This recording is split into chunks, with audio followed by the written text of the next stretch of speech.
Starting off this list in our number 10 spot, we have the eruption of Mount St. Helens. Mount St. Helens is a stratovolcano located in Skamania County, Washington. This volcano is best known for its huge and disastrous eruption on May 18, 1980. This photograph comes from photographer Robert Landsberg, who of course was in the area at the time of the eruption. Before the eruption, he had visited the area in order to photograph and document all of the changes that were happening. On May 18th, he was within a few miles of the volcano when it erupted. Since he unfortunately was located so close to the explosion, he knew he would be unable to escape this disaster, so instead of focusing on the impossible, he focused on taking as many pictures as possible.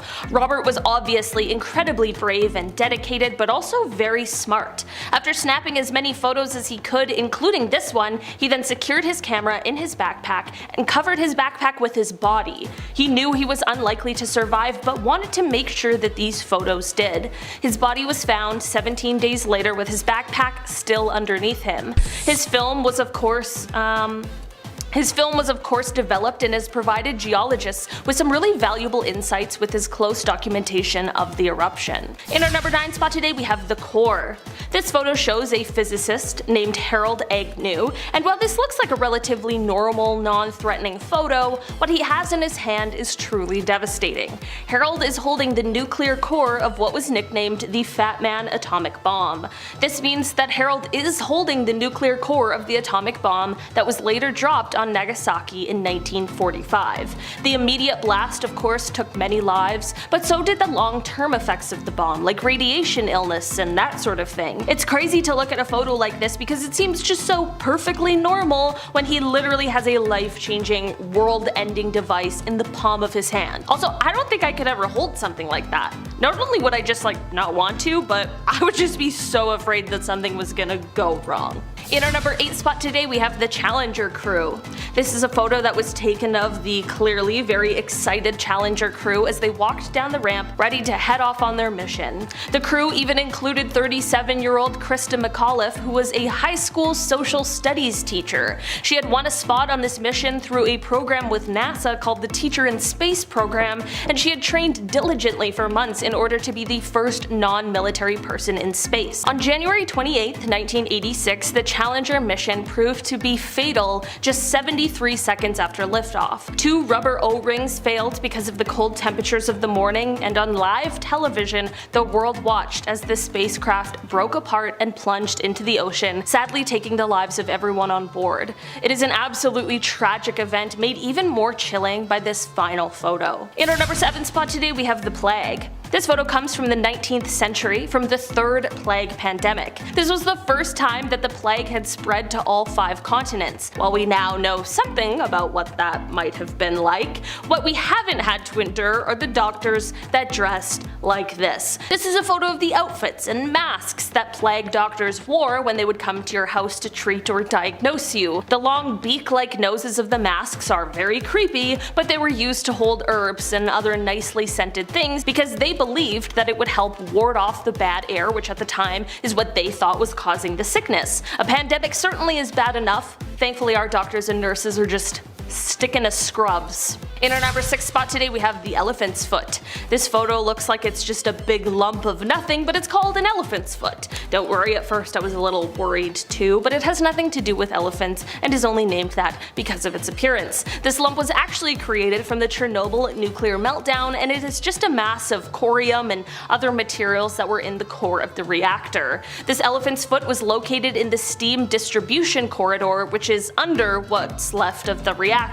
While this mass doesn't produce as much radiation as it did before, it does still, to this day, produce a deadly amount. It is said that if you stood in front of it for just 300 seconds, that would be enough to get a lethal dose of radiation. It's kind of crazy that even though they knew this, they were still standing there taking pictures of it. But I'm just glad because we all now get to see it, and it gives us just a little more insight into what exactly happened that day. Number 5. Backseat driver. This photo here is from 1959, and it certainly looks like it. It was taken by a lady named Mabel Chinnery, and the photo at first glance is just a classic 60s shot of a man in a car. That man was Mabel's husband. Now the man in the back seat, however, We have no idea who that is. Apparently they weren't there in real life. Her husband was the only one in the car at that time. And also, that's a pretty tough angle. If you wanted to recreate this photo with your friends after work, it would be hard. You have to really line something up there. Some Edgar Wright shot has to happen, you know what I mean? It's like he's appearing to us through the seat almost. So either this is a lie,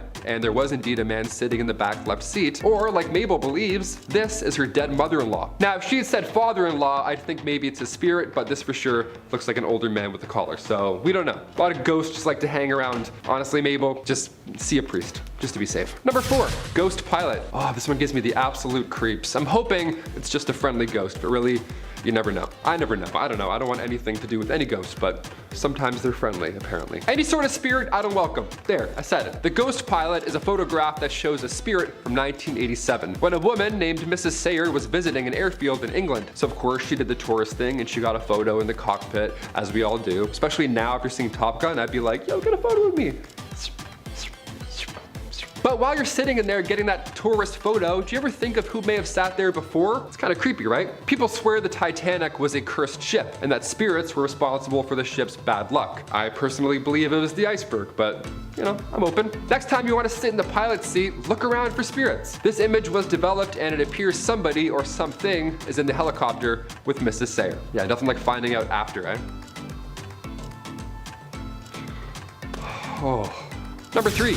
The Spectre of Newby Church. This one comes from 1963, so it's a little more recent, but even so, this is one of the most convincing on this list, in my humble opinion. Reverend K.F. Lord took this photo in the Newby Church in England. England's a hotspot for ghosts, eh? Damn. And Lord ensures us that this photo is 100% real. I mean, to be fair, it looks like the spirit is facing the camera, so I don't know. It's a great frame, but I'm still believing. The whole Plague Doctor vibe going on here, that's what makes me feel gross here. Anything with Plague Doctors is always given me the creeps, so I can't even look at this photo. The figure seems to be standing on the first step to the altar, yet somehow it is still taller than the actual altar itself. We think this being, this ghost, is about 9 feet tall, so whoever faked this, if that is the case, they must have been on stilts or something. Also, stilts and a sheet over your face on a staircase? I don't know. I don't think anyone faked this. That's for sure a very tall demon. Drink your milk, then you'll be tall and strong in the afterlife, just like that demon right there. Number 2, the Paris Catacombs. As above, so below is an underrated horror film. It's very good. If you haven't seen it, go check it out. Makes you all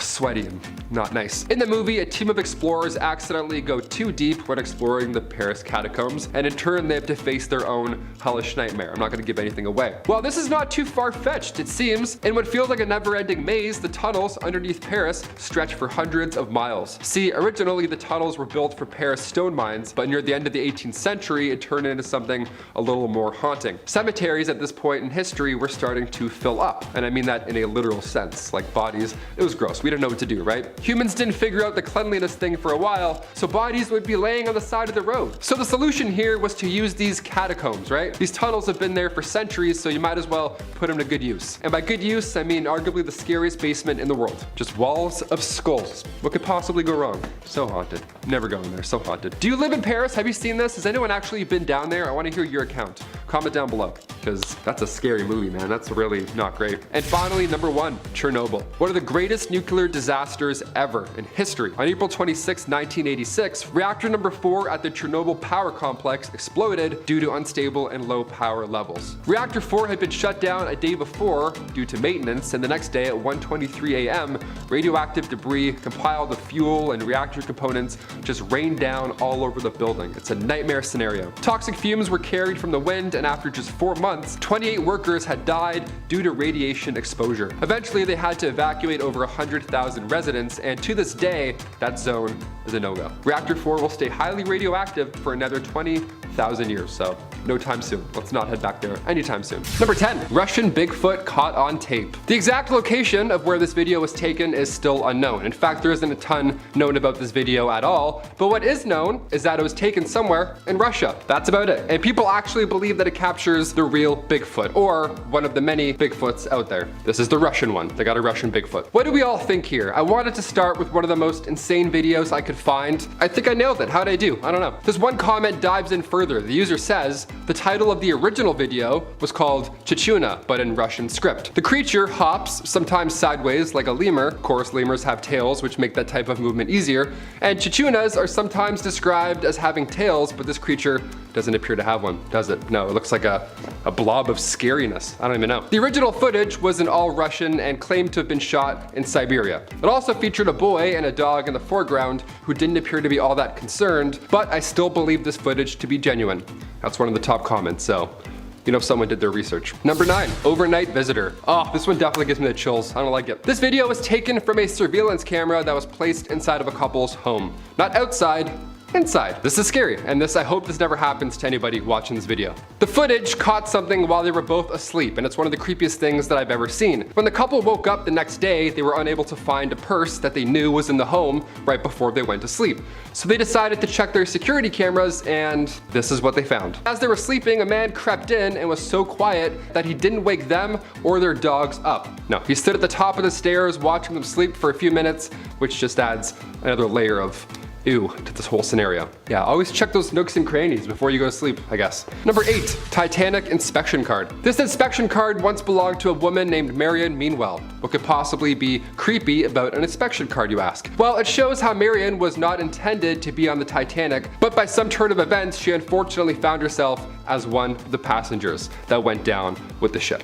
Now, the card shows that she was originally meant to be traveling on a ship called the Majestic. For some reason, the trip she originally had planned was delayed, and she instead was assigned to the ill-fated Titanic. Yeah, you can see the word majestic is literally crossed out of her card. You know, adds to the creepy element because it shows her literal change in plans. Number 7, Norway lights. Natural light phenomena is common in our big, beautiful planet. The northern lights, the green flash, solar eclipses, you name it. I bet those were all pretty alarming back in ancient times. Now, some of these natural events look otherworldly. They look cosmic almost.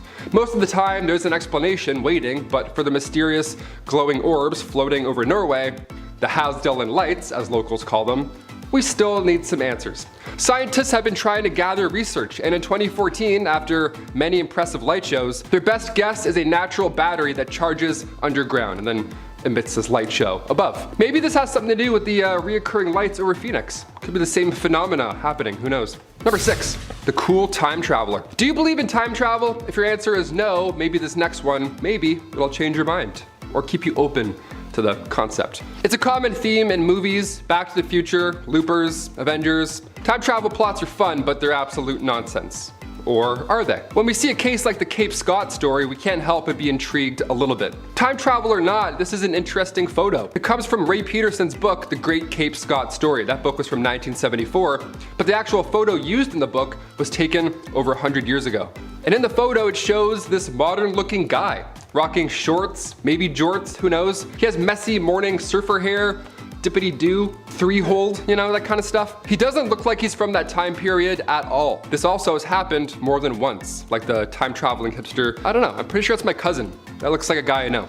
Definitely not a guy from the 1900s, that's for sure. Number 5, Leo the Lion. Believe it or not, you've seen this lion before. In fact, you've probably seen him many times while watching your favorite films as a kid and even now. The lion in the photo is the one, the only, Leo the Lion, the majestic beast who roars the MGM logo, like the old one. Leo the Lion was the regular star of MGM since it was founded in 1924. The first MGM lion was called Slats, not Leo, and he actually didn't roar, he was just kind of like looking around. It was more like a gif. But Leo is actually the most familiar roar, like everybody knows what he sounds like. But who is the man having tea with such a lion? Well, that of course is Alfred Hitchcock, the king of thrills. This photo was taken in 1957 of the two legends posing to enjoy a hot cup of British tea. Number 4, Walter Yeo. Though the picture itself is a little disturbing, it signifies a life-changing moment for Mr. Walter Yeo and also for thousands more. This was one of the world's first plastic surgery procedures. Walter Yeo had suffered a dreadful accident while manning the guns on the HMS Warspite during World World War I. He lost both his upper and lower eyelids in the event. A year later, however, he met Sir Harold Gillies, who would be considered the father of plastic surgery. His idea was to take skin from another part of Yo's body and place it over the area in like a mask-like shape, as you can see in the photo. Dr. Gillies then went on to carry out the surgery on 5,000 injured men from June 1917 onward. And thanks to his work, thousands of people have benefited since the years of the war. Yo himself lived until he was 70 years old. Number 3, the Dinosphere. The car of the future that really never made it there, and we can see why. Every car we have today has 4 wheels, not just one. Some have more than that now, it's getting confusing. But in the 1930s, J.H. Purvis had a vision. He called it the Dinosphere. It was a large wheel with a cabin in the center for the driver and the passenger to sit. Funny enough, it did actually work. Check this out. But did anyone else notice the problem with driving it? Yeah. You have to drive like Ace Ventura with his window open because it broke, you know what I mean, that scene? Exactly. In order to see past the giant wheel spinning in front of you, you have to kind of rubberneck it out to the side. JH made 2 prototypes, one ran on gasoline and the other ran on electricity. He even designed a kind of bus version that could fit more passengers, but it still needed mini stabilizer wheels, so it had like 6 by the end of it. Do I kind of want one though, because it looks fun? Absolutely. Would I want to take it on a road trip across Canada? Absolutely not. Number 2, the Hindenburg disaster. Based off the title, you already know that this is a picture of the Hindenburg disaster because I already said it. Spoiler alert. The Hindenburg was the largest dirigible ever built and it was the pride of World War II. Yahtzee, Germany, you know which one I'm talking about. But YouTube gets mad. The first successful airship was constructed in 1852 by Henry Giffard, but the problem was he used hydrogen. This made both French and German designs of the craft susceptible to explosions if something went wrong. Hence, Exhibit A. What you are seeing in the photo is the direct aftermath of a devastating accident. On May 6, 1937, the dirigible touched a mooring mast in Lakehurst, New Jersey, sparking the explosion, which took the lives of 13 passengers and 21 crew members. Something as simple as a small spark from the engine ignited the hydrogen core, and the craft fell 200 feet to the ground in flames. And last but not least, number 1, spectators. This is the photo taken at the trial of Al Capone. Yeah, it suddenly makes a lot of sense as to why people are covering their faces. When someone says to you 1930s gangster, Al Capone probably jumps into your head. He was deemed public enemy number 1 by the US government for bootlegging and other illegal rackets during Prohibition. The terror the ruthless gangster incited in the city of Chicago is evident by this image. Witnesses and spectators of the trial covered their faces so they wouldn't be recognized by Capone's vengeful accomplices or Capone himself. Behind those fedoras may lie other criminals yet to be unmasked, or civilians scared of a Tommy gun waking them up at night. Either way, you know he must have been one terrifying dude. Authorities did everything they could to catch him, but he would always slip right through their fingers. Finally, his reign came to an end in 1931 when they caught him on income tax evasions of all things that landed him an 8-year sentence. Number 10, Amelia Earhart. An American aviation pioneer and celebrated figure in the early 20th century, Amelia Earhart was the first female aviator to fly solo across the Atlantic Ocean. Notably, in 1932, she became the first woman to fly solo non-stop across the Atlantic Ocean, covering a distance of over 2,000 miles from Newfoundland, Canada to Northern Ireland. Beyond her aviation achievements, Earhart was a prominent advocate for women's rights. She encouraged women to pursue careers and goals that were traditionally considered to be male-dominated. Earhart was also an author and a popular public speaker, which I wish I could do, and she wrote several books about her experience in aviation and women's issues. In this photo, what seems to be a normal photo of Amelia is actually the last photo we have of her before she went missing. She may have survived her round-the-world attempt only to be later captured by Japanese forces. According to a newly discovered photograph, and according to the new History Channel documentary, the photo is found in a National Archive file as it is shown Earhart alive after her plane fell low on fuel during her mission. The photo depicts a woman believing to be Earhart and a man who looked like her navigator, Fred. A Japanese ship can be seen in the background, carrying what appears to be her plane, as her fate has been debated for decades and has sparked several conspiracy theories. But what do you guys think? Or are people just hopeful? Number 9. Volcano. We all love a good nature tour or park hike, but for this man, David Johnston, he really loved the nature of volcanoes and geology, and ultimately pursued his education in the field. He was working with the U.S. Geological Survey at the Cascades Volcano Observatory in Vancouver, Washington, and he was assigned to monitor the activity of Mount St. Helens, a stratovolcano that had been showing recently a lot of activity. This photo is when he was doing his research on the earthly giant, but tragically on May 18, 1980, Mount St. Helens erupted explosively, triggering a massive landslide and a pyroclastic flow. David Johnston was stationed at the observation post on the ridge known as Coldwater 2, about 6 miles north of the volcano. He radioed in the now famous message, "Vancouver, Vancouver, this is it!" to his colleagues at the USGS headquarters, alerting them to the eruption. Regrettably, Johnston's post was directly in the path of the advancing pyroclastic flow, and he perished in the eruption alongside with many others. His body was unfortunately never recovered, and he was only 30 years old. Number 8. The 1986 Challenger. I love space, and I think space is really amazing and cool, as so did these guys, the crew members of the Challenger: Francis R. Scooby, Michael J. Smith, Ronald McNair, Ellison Onizuka, Judith Resnick, Gregory Jarvis, and Christina McAuliffe. The Challenger mission was unique because it included Christina, a civilian schoolteacher who was selected to be the first private citizen to fly in space as part of NASA's Teacher in Space program. However, the Challenger suffered a massive disaster when the failure of an O-ring seal in the right solid rocket booster. Cold temperatures on the morning of the launch weakened the O-ring's elasticity, allowing hot gases to escape and damage the external fuel tank, leading to an explosion that was witnessed by millions of people around the world, and it was a devastating blow to NASA and the space program. Following the disaster, the Space Shuttle program was suspended for over 2 years, and significant changes were made to the shuttle's design and launch protocols. After its investigation, the disaster also led to a renewal focus on the importance of safety in human spaceflight. Number 7. Menendez Brothers. We're all fans of something, whether it's art, music, or sports, and for the Menendez brothers, they would be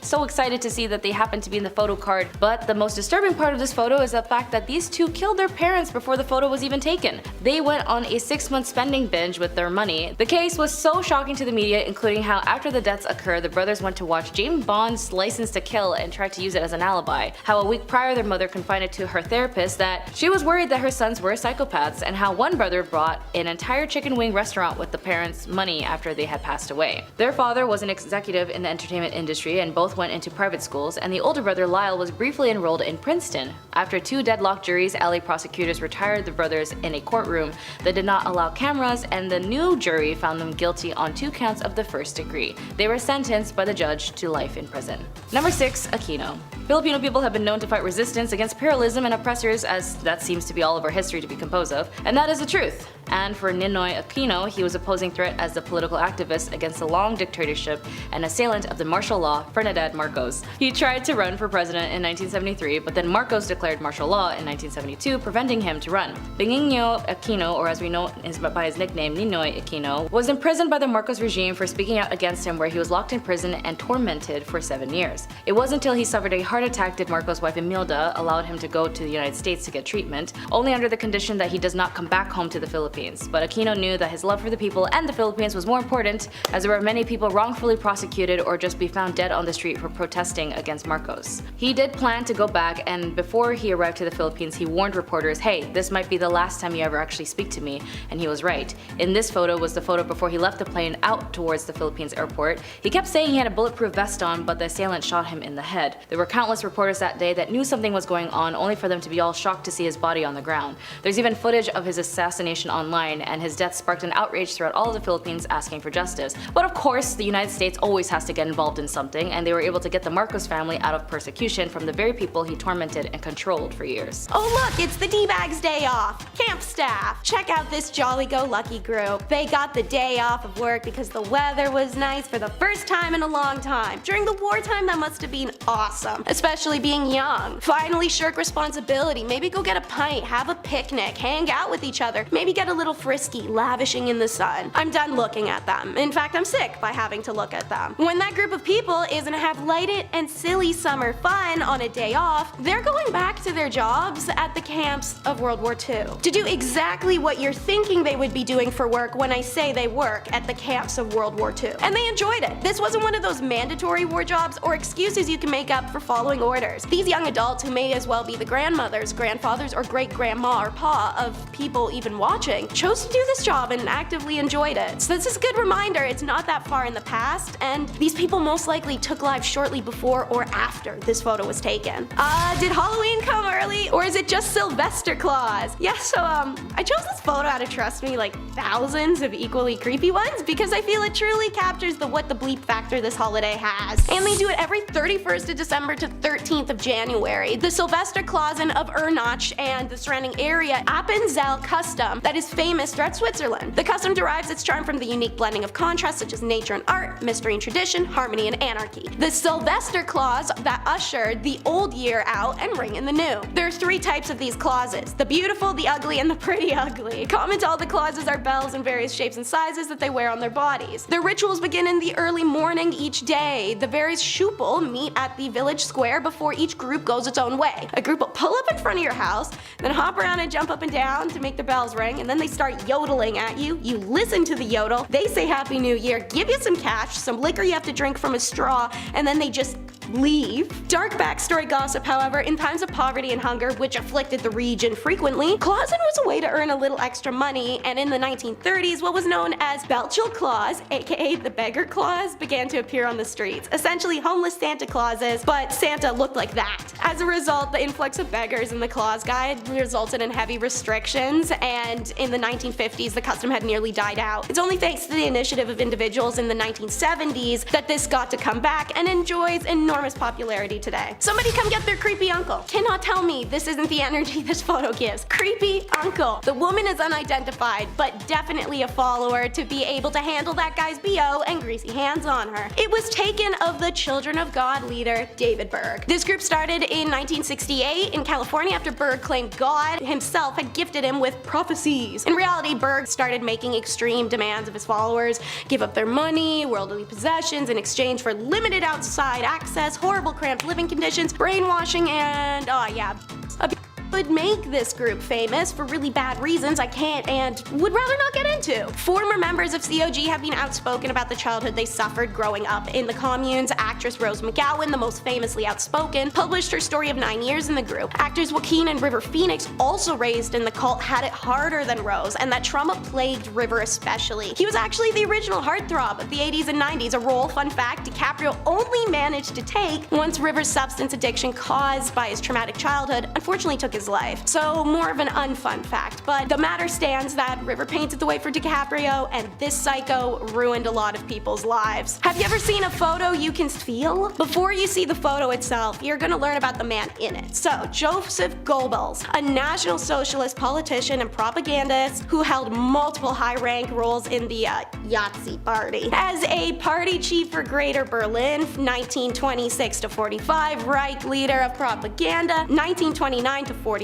and in 1933, the push-broom mustache twit appointed Joseph the Minister for Propaganda and Public Enlightenment. He was a devout, unbridled through and through bigot, a tireless agitator, and the propaganda this man designed, wrote, and funded had shipped through dozens of countries and shaped the perspective of Jews in a way that can actually never be undone. It's this propaganda many people still cite when asked for factual basis or logical argument as what Jews had done oh so wrong. It's Joseph who orders the mass burning of literature, who sentenced thousands to death, and who made up lies to ensure hatred, a hatred that still stands today. And I want you guys to see how he looked at them. So here is the photo, finally. This is a picture of Joseph Goebbels taken only seconds after he found out the photographer was Jewish. In this photo, you can feel it, and it's effing terrifying. And now, the last photo is from El Monte, 6 May. That's the date written on this photo from the LAPD Collective, and it's the only other photo from said collection I chose to put on this list aside from the holes in the car window. window. As follows is the photo and James Elroy's written description of it. This is a detective modeling a mask worn by Baxter Shorter's crew. Shorter was in a gaggle with Emmett Perkins, Jack Santos, and Barbara Graham. The three of them then killed an old woman named Mabel Monahan on 9 March 1953. Shorter was appalled by his gaggle's violence. He ratted the others out, and Santo and Perkins kidnapped him in front of his pad on Bunker Hill, took him to the mountains, and killed him. Shorter had a sister that lived in El Monte,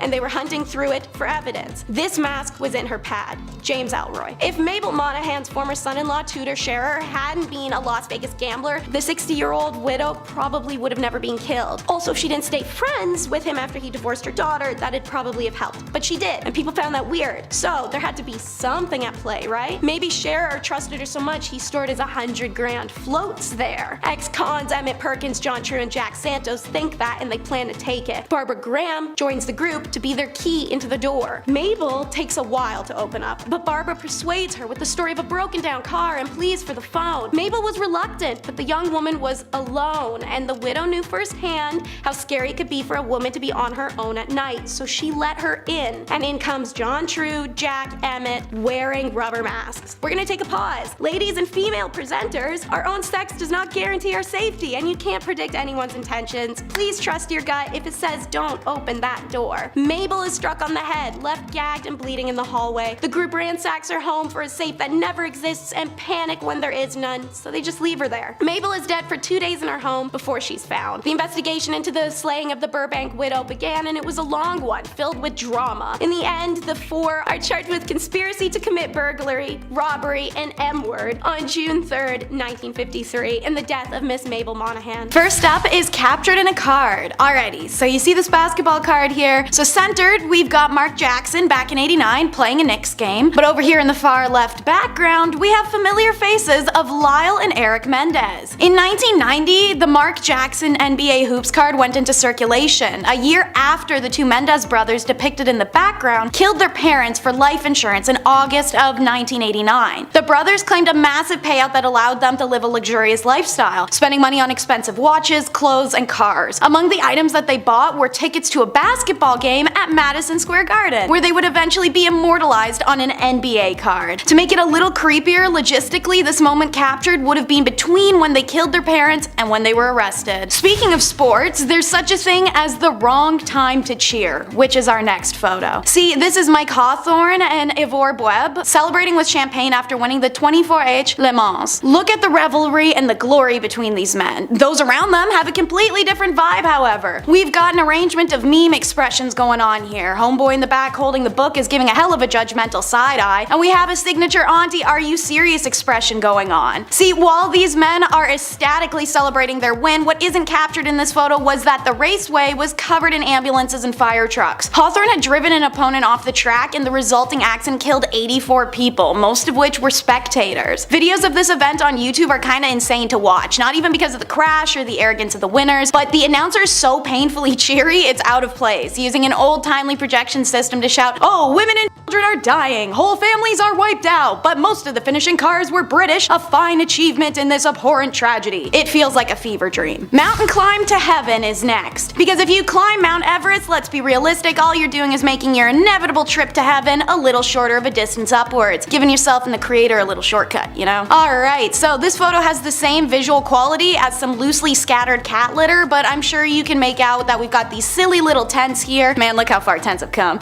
As well as these two dudes in what it looks like high socks. This is the 1924 British Mount Everest expedition. We've talked about a few Mount Everest climber groups and things that have happened to them in a few of our videos, so you may be familiar with this one from our channel. That or literally any Mount Everest movie. They tend to either pick one specific story to document or mismatch all of them together for one plot and then throw Jake Gyllenhaal up on a mountain. Anyways, this photo was taken of George Mallory and Sandy Irvin shortly after they made their ill-fated attempt to get to the summit. While Mallory's body is found found literally decades later in 1999, the body of Irvin never has been. Our next photo is of an undeserving celebrity. Why? Because the reason he's a celebrity is so extremely twisted that it blows me away, and I don't mean an undeserving in a Kim Kardashian made a family of talentless people famous through adult video kind of way. I mean in a seriously sick, twisted, criminal, undeserving way. I'll only be calling this man IS, as I do not believe any more infamy should be granted. The photo you see was from a Japanese magazine after he was released from prison due to insanity. IS killed Dutch-born Renee Harveld, and the two were studying in Sorbonne, Paris. He chose to do this because of her health and her beauty characteristics that he felt he lacked. IS considered himself weak, ugly, and small, and claimed he wanted to absorb her energy through, well, he had her body for 3 days. I'll simply let you piece together what I mean when I say that he had a considerable amount of this body missing and a very interesting fridge contents. But like I said, he was released, so how can you kill someone whilst on a student visa, desecrate remains, and then also do some pretty horrific acts posthumously? He is from a very wealthy Japanese family, and they somehow managed to get him released. Also, they paid the victim's parents a huge sum of money for the loss. That's the world we live in. After his release, he was frequently on talk shows, reviewed restaurants for magazines, and appeared in horror films. He even wrote a book on the murder of Renee. This next photo shows us you never know what could be just a reach away. This photo looks relatively normal. Now obviously it's not gonna be, it's on this list, and the fact that it's titled about reaching out to something, well, Sarah Funk, who you see here on the waterline, is a YouTube vlogger who's on a trip to Cyprus's Red Lake. And you can see her literally like 2 feet away from a suitcase lodged in the waterbed. It's 2 years after this photo's taken in 2019 that the drifting suitcase is retrieved and opened to reveal the corpse of a girl. She is one of 7 known victims of serial killer Nikos Mexata, whose signature was doing body dumps in suitcases. It's believed the reason this case was retrieved in the first place was due to previous sightings of it in the water once other victims of Nikos had started to be found and identified at the same time period. Sarah Funk has since commented on what it's like to know that she was so close to a body without being aware. I thought it was a log at the time, but in retrospect, I realized it wasn't. This is a completely fair explanation. As you can see from that picture, the case was incredibly dirty and hard to identify even as a briefcase. This man is the first recorded serial killer on the island of Cyprus and is currently serving 7 life sentences in central prison. Number 5. Lascaux Cave. If you didn't visit this cave back in 1963 or sooner, well, you lost your chance because, well, humans ruin everything. Now we can't even see ancient art anymore because, well, it's too many of us. The Lascaux cave system is now a World Heritage Site in France, but once it was a booming tourist attraction. These cave paintings, see, they're 17,300 years old. They're quite ancient. We can't really touch them. You can't have someone write Steve was here on it. Can't do that. Paintings that depict cattle, bison, stags, you name it. They're beautiful. They're complex, and of course, like I said, they're extremely old. So old, in fact, that the cave was closed to the public forever in 1963 after it declared human presence wasn't healthy for the art. Yeah, our dirty coffee breath would eventually cause this art to fade away, so we had to hold our breath, we gotta leave, we gotta close it off, there we go. Plus, I'm sure somebody would have snuck in with a Sharpie by now and ruined it, you know what I mean? Or like graffiti, it would have been gone by now, you know it. 7,000-year-old paintings, yeah, protect these for another 17,000 years, please. Number 4, Surtsey Island, another fun island, another weird story, here we go. When it comes to new things in life, it's pretty rare that we get a new island, right? Especially on our planet, when we're losing things and melting. How lucky are we? Sure. We're even luckier that Disney didn't build a resort here first, because now scientists, they get a chance to study what an island looks like without human interaction. That's a fun little project to focus on in the future. That's cool. It's pretty cool. It's weird and scary, but it's cool, I guess. Yeah, I'm kind of nervous. I don't know. Surtsey Island in Iceland, as of right now, it's only open to a few scientists and geologists. Everybody else, beat it. Go find your own island. Get out of here. It was born from a volcanic eruption back in 1963, and scientists, they have one rule on this island. Don't talk about Fight Club. And the second rule is no seeds. Yeah, no life, no chance at life at all. Choose something else, anything else, please. One guy accidentally pooped out a tomato seed and he almost ruined the whole operation. Guy almost ruined this entire plan. What a stressful job. It's so eerie to see the oldest human history and then immediately after see a new island where humans are forbidden. It's like, we're not allowed to go and be places anymore. I'm kind of, that's not great. What are we doing here? I'm just breathing on things? I can't take a this island? Number 3, spaceman. Look, we've all been photobombed before. It's a blessing in disguise. You look back at prom photos, some dude's trying to do a moonwalk in between, his face is like melting this way. It's great. You're like, ah, classic Jeff. It's the best. But when Jim Templeton took a photo of his daughter in a otherwise empty marsh long before Photoshop existed, and yet somehow there appears to be an astronaut in the background, well, that's not very fun, is it? That's a little bit concerning. Jim assures us that nobody was around when this photo was taken, which I of course believe, because why would you put your kid in a photo with whatever that is? That's no thank you. It's not a weird, we're not gonna go and talk to that guy. Also, the fact that this man looks like he's from space, that ought to do it. That makes him more weird and believable. What are we looking at right now? I have no idea. Kodak even got involved in the story, like Kodak. Not Kodak Black, like the company. They got involved. They confirmed this photo was not tampered with. Yeah, and that's Kodak, right? They don't lie about anything. Spider-Man leak, Kodak's like, nah, it's Andrew Garfield. Don't listen to that. So authentic. Can confirm. Number 2, nursing home spirit. This photo was taken from a nursing home resident the same night that another resident had passed away, which is an odd thing to do. Just set up a camera thing right after, like, just in case, maybe we'll catch one. Well, they did. This was back in 2015, and that night they heard a door open and close, but there were no visitors allowed at the time. So, some Kodak was coming into the picture at this point. So now there's a great amount of people who think that this image is one of two things. It's either the spirit of the resident that passed away, or it's the Grim Reaper. Yeah, the door opening and closing. People think that was the Grim Reaper coming in and then leaving, which is so scary. How long was he in there? Was it like 46 seconds, 4 minutes? How long does this guy operate? Is he quick? Is it like busting tables? Is he just like, all right, let's do this? Is he like Santa Claus? I feel like he's like Santa Claus. A few comments were also saying that it's comforting, this photo, to know that in the end you aren't alone, and that you have someone assisting you to the afterlife. No, I'm good. I'd rather die alone than have whatever that is break into my home and closing open doors. I'm good. And finally, number 1, the Battle of Los Angeles, or lack thereof. We'll see. I don't know. This is a weird one. Of course, we have to end on one of the most unspeakable battles, photos, whatever you want to call it, of all time. The Battle of Los Angeles, otherwise known as the Great Los Angeles Air Raid, happened during World War II, right at the end of February 1942. Now, this event, first of all, took place only a few months after the Pearl Harbor attack, so I'll admit everyone's a little on edge. We're a little stressed out, we've got some hands hovering over some buttons, we're a little nervous. Sure, something like 25 enemy aircraft was apparently spotted flying over Los Angeles in the late hours of February 24th. So air raids then went off, blackouts were put in effect. This was not a drill, right? Or was it? What was this? This thing was getting lit up in the sky. Around 1,400 shells were blasted off and 2 people had a heart attack. That's how loud it was. In total, 5 people ended up dying from this retaliation, and apparently it was a false alarm. Although many now believe that it was UFOs or aliens, and that's why we were launching stuff at it. A press conference was held by the Secretary of the Navy, Frank Knox, and he called the incident war nerves. People have heart attacks. He's like, oops, I was nervous, my bad, slipped. Little quick reaction there.